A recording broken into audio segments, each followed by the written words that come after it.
Tetapi gosip terus beredar dan beberapa penduduk desa mulai menunjukkan sikap yang tidak ramah.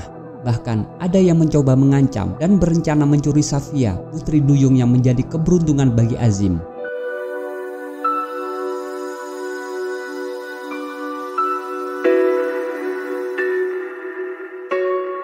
Bismillahirrahmanirrahim. Assalamualaikum warahmatullahi wabarakatuh. Dalam percobaan kali ini, Cakrawala Hidayah akan mengetekankan topik tentang kisah cinta pemuda Yaman dan putri duyung. Di suatu kampung kecil di pesisir Yaman, hiduplah seorang pemuda nelayan yang selalu menjadi topik pembicaraan di kalangan warga desa. Bukan karena keahliannya untuk menangkap ikan atau keberaniannya menaklukkan lautan, pemuda Yaman itu dikenal karena nasib buruk dan penampilannya, serta reputasinya yang dianggap sebagai orang yang malas karena kegesitannya yang terkesan lambat. Wajah pemuda tersebut dapat dikatakan jauh dari menarik dan hidupnya selalu ditimpa kemiskinan yang sangat parah. Pemuda itu berlayar ke laut setiap hari dengan harapan bisa menangkap cukup ikan untuk bertahan hidup, tapi keberuntungan seringkali tidak berpihak kepadanya. Bahkan, ejekan dan gosip miring tentang dirinya kerap menjadi bagian dari kehidupannya sehari-hari, yang menyebabkan dirinya merasa tertekan dan seringkali diabaikan oleh penduduk di sekitarnya. Namun demikian, ia selalu memanjatkan doa kepada Allah dengan sepenuh hati, berharap bahwa suatu saat hidupnya akan berubah menjadi lebih baik dan ia akan menemukan kebahagiaan yang selama ini hanya menjadi impian baginya. Saat keheningan subuh menjelang, Azim beranjak dari tempat tidurnya, merasakan kelemahan yang telah menjadi teman akrab di sekujur tubuhnya. Setiap bagian tubuhnya terasa terbebani oleh sesuatu yang tidak terlihat, sebuah penyakit misterius yang membuatnya cepat lelah, dan seringkali tidak ada hari tanpa rasa sakit. Penyakit tersebut telah menjadi bayangan gelap dalam hidupnya, sehingga kerap menghalangi setiap gerak dan usahanya sebagai seorang nelayan. Pada pagi itu, sinar matahari tertutupi oleh awan-awan tebal, menyuguhkan udara yang sedikit lebih segar daripada biasanya di desa pantai Yaman. Meskipun suara ombak pantai bergema dengan lembut, tapi bagi Azim, ombak itu lebih terdengar sebagai celaan yang tak pernah berhenti. Sebagai seorang nelayan, Azim kerap menghabiskan waktunya di pantai, walaupun hasil tangkapannya tidak selalu memuaskan. "Berapa ikan yang kamu tangkap hari ini, Azim?" "2 ekor, 3 ekor, ujar Rashid, seorang pria berpostur besar yang kerap mengejek Azim. Seorang wanita muda yang biasa mencuci pakaian di tepi pantai pun menyela. "Kamu seharusnya malu, Azim. Siapa wanita yang mau menikahi seorang nelayan yang malas seperti kamu, Azim?" Azim tetap berusaha menahan amarah dan kesedihannya. "Aku sudah berusaha keras, Maria. Hanya Allah saja yang mengetahui seberapa gigih usahaku dan penyakit yang aku hadapi ini." Rashid tertawa terbahak-bahak sambil berkata, Azim, berdoalah dengan suara lebih lantang. Barangkali Allah akan memberimu keajaiban." Azim menatap samudra yang luas, berharap bahwa laut bisa menguburkan rasa malunya. Sesekali, Azim pernah berpikir untuk meninggalkan desanya. Namun, dia tidak memiliki pilihan lain. Desa itu adalah tempat kelahirannya.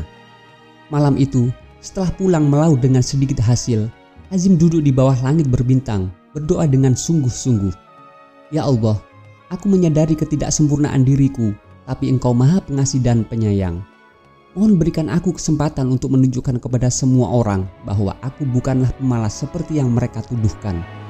Kuatkanlah diriku untuk melawan penyakit ini, mendapatkan keberuntungan, dan merasakan kasih sayang dari seorang wanita." Di malam menjelang tidur, Azim merasakan suasana yang berbeda dari biasanya. Seolah-olah doanya didengar oleh langit dan ada pertanda kebaikan akan datang. Tapi keesokan harinya, desanya justru dihantam oleh peringatan tsunami. Langit tertutup awan gelap, ombak menjadi semakin besar, dan angin berhembus dengan kencang.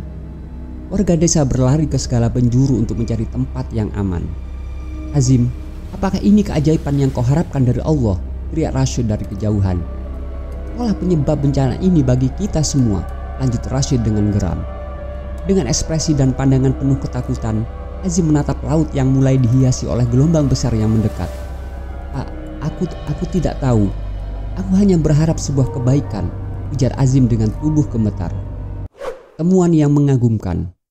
Kuatnya terjangan gelombang tsunami ke desa itu telah memporak-porandakan rumah-rumah dan menyebabkan kekacauan di seluruh penjuru desa. Langit tertutup awan hitam yang tebal dan suara jeritan ketakutan memenuhi seisi udara. Azim berjuang mati-matian menyelamatkan dirinya sendiri dan juga berupaya membantu warga desa lainnya. Dalam hatinya, Azim berdoa dengan sungguh-sungguh memohon perlindungan dari Allah sambil berusaha melawan arus air yang ganas. Setelah berjam-jam ketegangan mencekam, akhirnya ombak berlahan-lahan mulai surut dan langit kembali menunjukkan kecerahannya. Di sepanjang pantai yang penuh dengan puing-puing, Azim yang selamat dari bencana alam itu berjalan dengan hati-hati. Terkadang dia berhenti sejenak guna memberikan pertolongan kepada warga lain atau hanya sekedar memandang reruntuhan dengan tatapan kosong. Saat Azim berjalan sendiri di tepi pantai yang sunyi, ia menemukan sesuatu yang tidak lazim tergeletak di pasir. Di sana terbaring lemah suatu makhluk yang menyerupai seorang wanita, tetapi memiliki ekor ikan yang indah. Untaian rambut panjangnya yang indah terendam basah oleh air laut. Dialah seorang putri duyung, makhluk yang selama ini hanya Azim dengar dalam cerita legenda. Dengan rasa simpati dan kekaguman, Azim mendekatinya. Dengan penuh kelembutan, Azim menyentuh bahu putri duyung itu. "Hai, apakah kamu baik-baik saja?" Putri duyung itu mengedipkan matanya yang besar dan indah, menatap Azim dengan tatapan yang membingungkan. Putri duyung itu tidak bisa berbicara, hanya memperdengarkan suara merdu dan isyarat gerak tubuh. Azim mengangguk-angguk lalu bertanya, "Apakah kamu terluka?" Dengan lembut, Azim mengatakan, "Saya Azim, saya akan membantumu." Azim memberikan senyum hangat kepada putri duyung itu, dan putri duyung itu seakan-akan merespon dengan ekspresi wajah yang lebih tenang. Azim menempatkan kain yang dibawanya di atas putri duyung itu, berusaha untuk membuatnya hangat.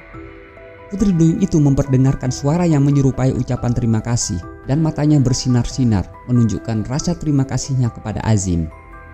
Dengan rasa kagum, Azim berkata, "Kamu tidak seperti makhluk yang pernah kulihat. Namun, aku merasa ada ikatan yang kuat antara kita. Aku akan melindungimu."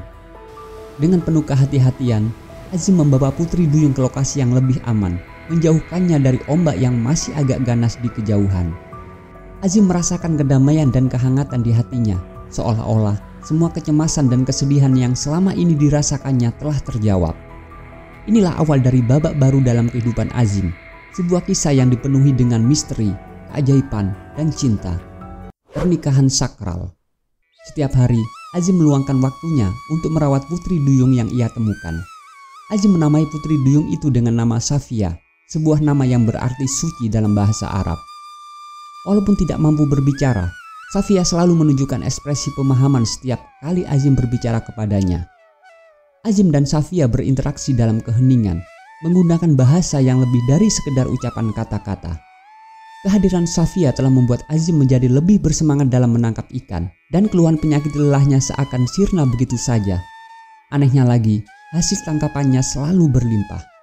Azim merasakan bahwa terjadi perubahan besar dalam hidupnya sejak Safia datang. Penduduk desa mulai membicarakannya. Ada yang merasa curiga, ada yang iri hati, namun ada juga yang bahagia untuk Azim. Suatu hari, ketika matahari tenggelam dan langit berhiaskan warna ungu dan jingga, Azim dan Safia duduk bersama di tepi pantai. "Safia, aku mengerti alasan dibalik kedatanganmu yang Allah titipkan padaku, dan aku bersyukur," ujar Azim dengan penuh perasaan. "Aku ingin mempersuntingmu, menjadikanmu istriku, dan mengikatmu dalam hidupku untuk selamanya, sebab hanya engkau yang selalu memberikan dukungan padaku," tambah Azim dengan perasaan mendalam. Safia menatap Azim dengan menitikkan air mata rasa gembira dan haru, lalu dengan lembut mengangguk seolah memberikan jawaban yang tulus. Upacara pernikahan mereka diselenggarakan dengan kesederhanaan. Warga desa berkumpul, beberapa di antaranya masih memperlihatkan rasa penasaran dan kebingungan. Tetapi Azim dan Safia tidak memedulikannya. Bagi mereka, kehadiran dan berkat yang mereka terima dari Allah sudah cukup. "Safia, dengan ini aku menikahimu. Semoga Allah meridhoi pernikahan kita," ucap Azim selama acara pernikahan mereka. Safia menjawab dengan tersenyum manis dan mata yang berkilau, menunjukkan persetujuannya terhadap pernikahan itu. Malam itu, langit nampak sangat indah dengan kilauan bintang-bintang yang bersinar terang, seolah-olah merayakan cinta suci mereka. Tetapi kebahagiaan mereka tidak berlangsung lama. Rasa iri hati dan gosip mulai menyebar di kalangan penduduk desa. Warga desa mulai berbisik-bisik, meragukan keberuntungan Azim dan membicarakan tentang pesugihan dengan putri duyung. Azim berusaha untuk tidak memedulikan semua desas-desus tersebut dan tetap fokus pada kebahagiaannya bersama Safia. Dia sadar bahwa ini adalah bagian dari perjalanan mereka, dan dia bertekad untuk tetap kuat demi melindungi Safia dan hubungan cinta mereka. Cobaan dan pengorbanan. Di tengah kebahagiaan dan berkat yang dirasakan oleh Azim dan Safia, berita tentang kesuksesan dan kekayaan Azim dari hasil menangkap ikan cepat menyebar ke beberapa penduduk desa seberang. Namun sebaliknya, sebagian orang merasa bahwa semenjak Safia datang, mereka mengalami kesulitan dalam mencari rezeki dan menangkap ikan. Sebenarnya ini hanyalah rasa iri hati, sebab ketika seseorang dipenuhi dengan perasaan iri terhadap kesuksesan orang lain, dia sendiri akan menghadapi kesulitan dalam tiap usahanya sebab terlalu sibuk memperhatikan orang lain. Hasil tangkapan ikan mereka sebenarnya tetap sama seperti sebelumnya, hanya saja mereka tidak merasakan keberkahan di dalamnya sehingga mereka selalu saja merasa kurang. Tidak lama setelah itu, orang-orang mulai berkumpul di depan rumah Azim dengan mata penuh pertanyaan dan kecurigaan. "Azim, ceritakan kepada kami, bagaimana kamu tiba-tiba menjadi kaya?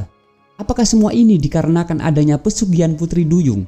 tanya Arsyad, seorang warga desa seberang dengan nada sinis. "Hai Azim, perolehan tangkapan ikan kami juga menurun. Ini semua karena hewan peliharaanmu," kata penduduk lainnya. Dengan sikap tenang, Azim menatap Arsyad dan orang-orang desa lainnya lalu berkata, "Semua ini adalah berkah dari Allah, kerja keras dan ketulusan hati. Itulah yang menjadi kunci untuk mendapatkan rezeki dan berkah yang lebih besar," jawabnya dengan yakin. Tetapi, gosip terus beredar dan beberapa penduduk desa mulai menunjukkan sikap yang tidak ramah. Bahkan ada yang mencoba mengancam dan berencana mencuri Safia, putri duyung yang menjadi keberuntungan bagi Azim.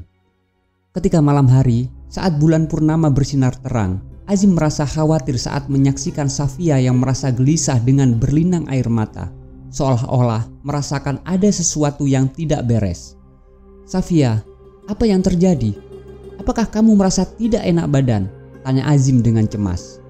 Safia merespon dengan ekspresi sedih, menatap Azim dengan penuh kasih sayang. Meskipun tidak dapat berbicara sebagaimana biasanya, Azim merasa kalau seolah-olah Safia ingin menyampaikan sesuatu yang penting. "Safia, bagaimanapun aku akan selalu melindungimu. Kita akan melalui ini bersama-sama," ucap Azim sambil menggenggam erat tangan Safia. Pada keesokan harinya, Azim menemukan sebuah surat ancaman yang diletakkan di depan rumahnya. Dalam surat ancaman itu, tertulis bahwa mereka akan mengambil dan bahkan membunuh Safia kalau Safia tidak meninggalkan desa. Dengan hati yang teramat berat, Azim mengambil keputusan yang sangat sulit. Dia menatap Safia, mata mereka bertemu dan dalam tatapan mereka terpancarlah pemahaman yang mendalam di antara mereka berdua. "Safia, cintaku, untuk melindungimu dan menghindari bahaya yang lebih besar, aku harus melepaskanmu kembali ke laut," ucap Azim dengan mata berkaca-kaca. Safia terlihat sedih, tapi dia mengangguk pelan, menyadari bahwa tindakan ini diperlukan untuk menjaga keselamatan mereka dan meredakan kecurigaan warga desa. Dengan langkah kaki yang berat, Azim membawa Safia ke pinggir laut. Hatinya hancur berkeping-keping, namun dia yakin kalau keputusan ini adalah tepat. "Safia, ingatlah bahwa cintaku akan selalu menyertaimu dimanapun kamu berada," isi Azim dengan lembut sebelum melepaskan Safia kembali ke lautan. Air mata berderai mengiringi perpisahan mereka. Azim berdiri di tepi pantai, menatap jauh ke lautan sembari memendam sejuta perasaan yang berkecamuk dalam hatinya. Dengan kaki yang terasa lumpuh, dia duduk bersimpuh di atas batu, menangis sambil memandang jauh ke laut. Pengorbanan ini adalah yang paling berat yang pernah dia alami, tapi dia yakin bahwa cinta mereka akan tetap abadi walaupun dipisahkan oleh ruang dan waktu. Legenda yang selalu dikenang. Azim kembali ke desa dengan perasaan hampa dan berat. Walaupun Safia telah pergi, namun Azim tetap berusaha keras untuk memelihara kebaikan di dalam hatinya. Dan sekalipun isu-isu tak sedap dan ketidakramahan beberapa warga desa terus berlanjut, Azim berusaha untuk tidak terpengaruh dan tetap fokus pada kehidupannya. Tahun demi tahun berlalu silih berganti dan Azim pun menjadi tua. Hari-harinya dihabiskan di pinggiran laut, berharap bisa bertemu lagi dengan Safia atau paling tidak bisa memandangnya walau sekejap. Kisah cinta Azim dan Safia serta pengorbanan yang dilakukannya mulai menyebar dan menjadi legenda di desa tersebut. Generasi muda di desa itu tumbuh dengan mendengarkan kisah tentang Azim dan Safia.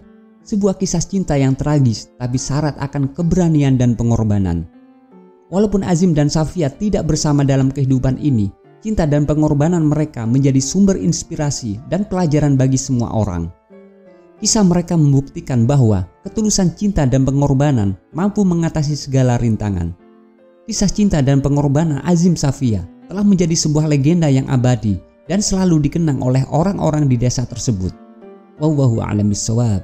Sekian dulu perjumpaan kita kali ini.